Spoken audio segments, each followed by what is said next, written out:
They laughed at him, but when the truth came out, even the judge couldn't breathe. That's how it started, a moment of humiliation that turned into a story the world would never forget. The man's name was Jack Turner, a single dad and Army veteran who once served his country with honor, but now stood in a small town courtroom in handcuffs. His little daughter, Lily, barely 10 years old, sat in the corner clutching her teddy bear, the same one she held the day her mother passed away. Jack had raised her alone since then, working double shifts as a mechanic, living paycheck to paycheck, always humble, always quiet. But today, everyone looked at him like a criminal. The police officers who arrested him had smirked as they cuffed him outside his rundown apartment. One of them said, "Guess you're not so tough without your uniform, huh, soldier?" Jack didn't answer. He just looked at Lily through the window of the patrol car and gave her a small nod, a promise that everything would be okay. In court, the district attorney accused him of assaulting a wealthy man named Richard Crane, the owner of the biggest construction company in town. According to witnesses, Jack lost control during an argument about unpaid repairs and attacked Crane. But the truth was much darker.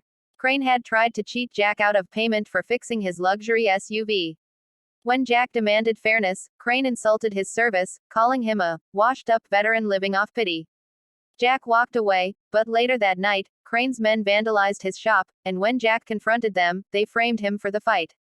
Now, Jack stood before the judge, tired, silent, broken, while the crowd whispered that he was just another angry vet. The judge sighed. "Mr. Turner, do you have legal representation?" Jack shook his head. "No, Your Honor. I can't afford one." Lily's eyes filled with tears. The courtroom laughed softly, until the sound of heavy boots echoed from the hallway. The doors opened, and everyone turned to look. A tall man in uniform walked in, crisp, decorated, and radiating authority. 4 shining stars gleamed on his shoulders. The bailiff froze mid-step. The judge's eyes widened. The man walked straight to the defense table. "Permission to speak, Your Honor," he said firmly. "I'm General Marcus Steele, U.S.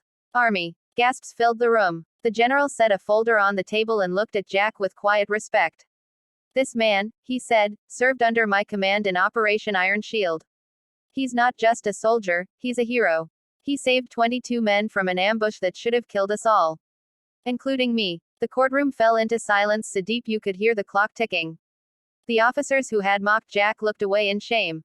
The prosecutor stammered, trying to recover, but the general wasn't finished. He turned to the judge. "I've reviewed this case. The so-called victim, Mr. Crane, has a history of exploiting veterans through his company's contracts. I have sworn affidavits from witnesses and footage from a nearby gas station showing that Jack was attacked first. The only reason he's standing here today is because he refused to be bullied." The judge blinked, speechless. The general stepped closer to Jack and placed a hand on his shoulder. "You didn't lose control, soldier. You showed restraint. And now, it's time they know who you really are." The general handed over the evidence, and within minutes, the courtroom turned upside down. The judge recessed the trial to verify the footage. When they returned, everything changed. The prosecutor withdrew the charges. Crane was ordered to stand trial for perjury and assault. And Jack, the man they'd laughed at, was declared innocent. Lily ran to her father, tears of relief streaming down her face. Jack knelt, hugging her tight. "Told you, baby girl," he whispered.